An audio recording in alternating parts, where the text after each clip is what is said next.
દક્ષિણ ગુજરાતમાં જંગલી જાનવરોનો આતંક મચાવી રહ્યા છે। જંગલી જાનવરોના ભયથી લોકોને ધોળા દિવસે આકાશમાં તારા દેખાઈ રહ્યા છે। સુરત જિલ્લાના મહુવા તેમજ માંડવી તાલુકામાં આદમખોર દીપડાનો ભય ફેલાયો છે। માનવભક્ષી દીપડો રાહદારીઓ પર હુમલો કરી રહ્યો છે। ગ્રામજનોની રાતની ઊંઘ હરામ થઈ ગઈ છે। લોકોમાં રાત્રે તો ઠીક, દિવસે પણ દીપડાનો ભય છે। ગ્રામજનો તેમજ બાળકો ઘરની બહાર નીકળવામાં ડરી રહ્યા છે। રાતના સમયે હાથમાં લાકડી લઈ ગામની રખેવાળી કરવા મજબૂર બન્યા છે।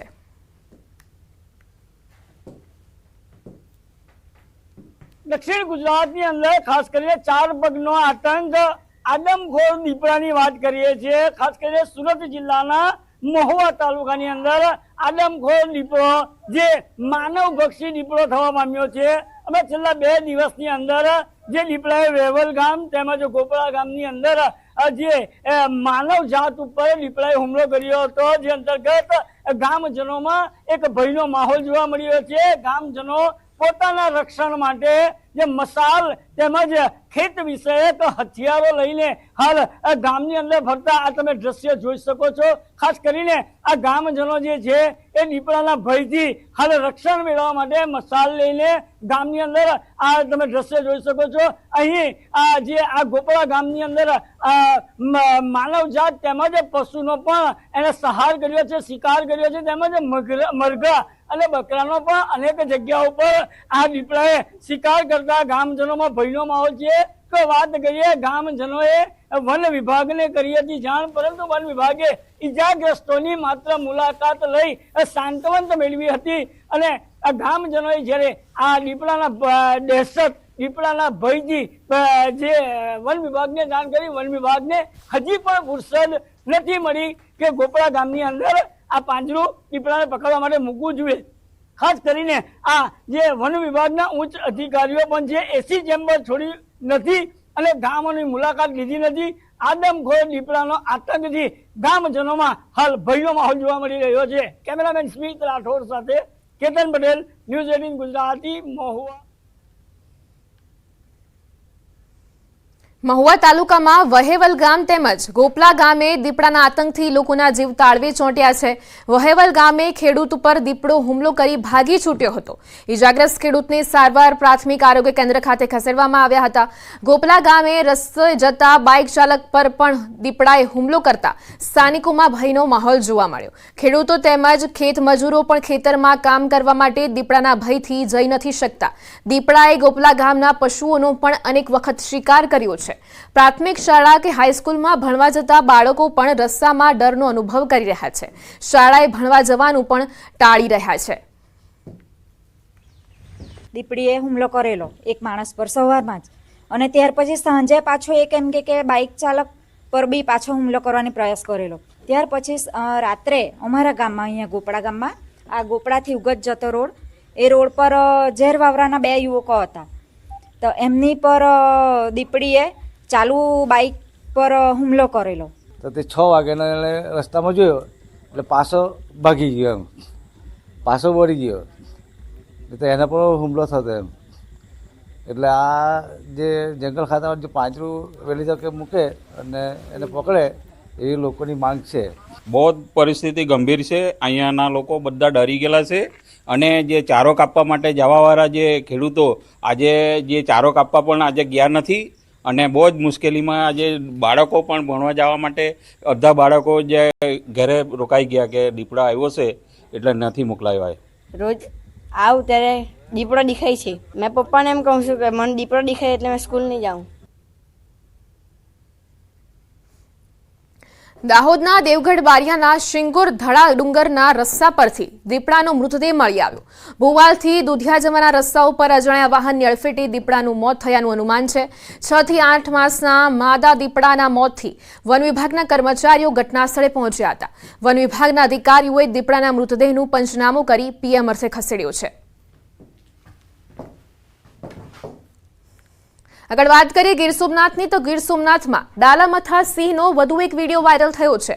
ગામની ગલીઓમાં સિંહ આવી ચડતા દ્રશ્યો કેમેરામાં કેદ થયા। જાણે વિડીયો બનાવતા વ્યક્તિની સિંહ નોંધ લેતો હોય તેવા દ્રશ્યો સર્જાયા છે। વિડીયો તલાલા ગીરના ગ્રામ્યનો હોવાનું અનુમાન છે।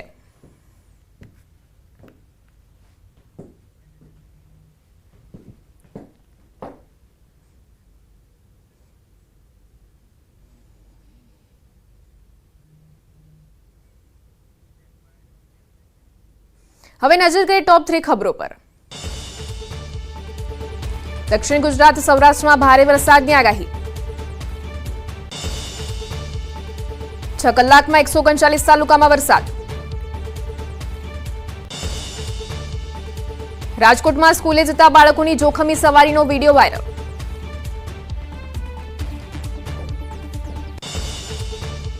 તો સમાચારોમાં હાલ બસ આટલું જ. વધુ સમાચાર માટે આપ જોડાયેલા રહો ન્યૂઝ 18 ગુજરાતી સાથે. નમસ્કાર.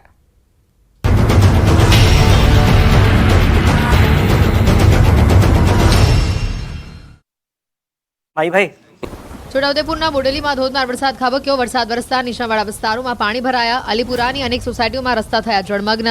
સાધનાનગરમાં પણ વરસાદી પાણી વહેતા થયા. છોટાઉદેપુરના અનેક તાલુકામાં વરસાદ. બોડેલી સહિતના આસપાસના વિસ્તારોમાં ધોધમાર વરસાદથી રસ્તા પર ફરી વળ્યા પાણી. ક્યાંક ધીમી ધારે તો ક્યાંક પવનના સુસવાટા સાથે વરસાદ ખાબકતા વાતાવરણમાં પ્રસરી ઠંડક. છોટાઉદેપુરની ઓરસંગ નદીમાં આવ્યું ઘોડાપૂર. ઉપરવાસમાં ભારે વરસાદના કારણે નદીમાં પાણીની આવક. છોટાઉદેપુર નજીક ચેકડેમ ઓવરફ્લો થતા નદી કાંઠાના વિસ્તારોને એલર્ટ કરાયા. અંબાજી પંથકમાં જામ્યો વરસાદી માહોલ. ધીમી ધારે ખાબકેલા વરસાદથી ધરતી પર લીલી ચાદર છવાઈ. સારો વરસાદ થતા ખેડૂતોમાં ખુશીનો માહોલ. 4 દિવસના વિરામ બાદ નવસારીમાં મેઘમહેર, circuit house, depot station road સહિતના વિસ્તારોમાં વરસાદી ઝાપટા પડ્યા. કાળા ડિબાંગ વાદળો સાથે વરસાદ થતા વાતાવરણમાં ઠંડક પ્રસરી. સાબરકાંઠામાં મેઘરાજાએ કરી પધરામણી. હિંમતનગર સહિત આસપાસના ગ્રામ્ય વિસ્તારોમાં પડ્યો વરસાદ. સામાન્ય વરસાદથી નીચાણવાળા વિસ્તારોમાં ફરી વળ્યા વરસાદી પાણી. હળવા પવન સાથે વરસાદ થતા ખેડૂતોમાં ખુશી. અરવલ્લી જિલ્લામાં જામ્યો વરસાદી માહોલ. મોડાસાના ગ્રામીણ પંથકમાં મેઘરાજા થયા બહેરબાન. ઇસરોલ, ઉમેદપુર, ટિન્ટોઈ પંથકમાં પડ્યો વરસાદ.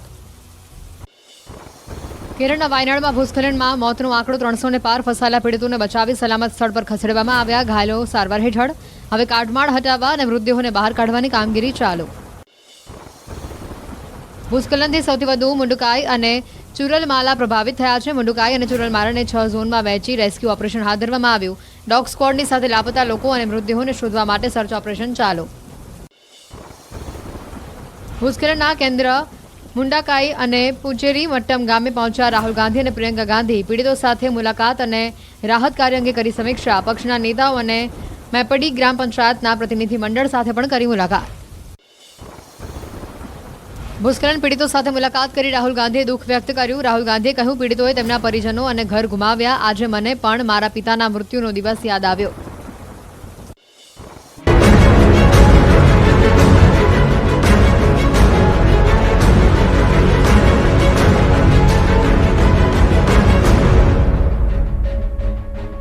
છોટાઉદેપુરની ઓરસંગ નદીનું જુઓ રૌદ્ર સ્વરૂપ. ઉપરવાસમાં ભારે વરસાદના પગલે છોટાઉદેપુરની ઓરસંગ નદીમાં ઘોડાપૂર આવ્યું છે. ઓરસંગ નદીએ રૌદ્ર સ્વરૂપ ધારણ કર્યું છે. ઉપરવાસમાં ભારે વરસાદને કારણે નદી ખુંખાર બનીને વહી રહી છે. છોટાઉદેપુર નજીક ચેકડેમ ઓવરફ્લો થયા. સિઝનમાં પહેલીવાર ઓરસંગ નદી પરનું ચેકડેમ પાણીમાં ગરકાવ થયો. તો જીવાદોરી સમાન જૂજ ડેમ ઓવરફ્લો થયો. નવસારીમાં વાંસદામાં આવેલો છે ડેમ. જૂજ ડેમની સપાટી 167.55